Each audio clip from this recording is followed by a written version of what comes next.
Hello বন্ধুরা, গত সোমবার ছিল কোজাগরী লক্ষ্মী পুজো। আর আমি বাড়িতে ছোটোখাটো করে একটু পুজোর আয়োজন করেছিলাম। আর এবারের পুজোটা কিন্তু পুরোহিত ছাড়া আমি নিজেই পুজো করেছি। তো তোমরা দেখো কেমন। জীবনে এই প্রথমবার বাড়িতে পুরোহিত ছাড়া একা একাই কোজাগরী লক্ষ্মী পুজো করলাম। তো একটু তো ভুল ত্রুটি থাকতেই পারে, তো তার জন্য তোমাদের কাছে ক্ষমা প্রার্থনীয়। আর যদি ভিডিওটা তোমাদের ভালো লাগে তো আমাকে একটা লাইক করে দিও, যাতে আমি উৎসাহ পাই। আর তোমাদেরকে একটা কথা না বললেই নয়, আমার এই পুজোর কাজে আমার দুই মেয়ে আমাকে অনেকটা সাহায্য করেছে।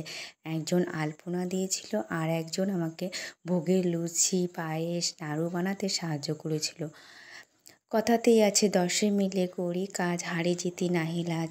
তো যে কোনো বাড়িতেই কোনো একটা পুজো হলে সবাই মিলে যদি একসাথে হাতে হাতে করা হয় তাহলে আর গায়ে লাগে না। তারপর তো রান্না বান্না রয়েছে, সকাল থেকে একটা উপোসের ব্যাপার ছিল। তো যাই হোক, শেষমেশ আমার পুজোটা বেশ ভালো হয়েছে। দেখো, তোমাদেরও ভালো লাগবে।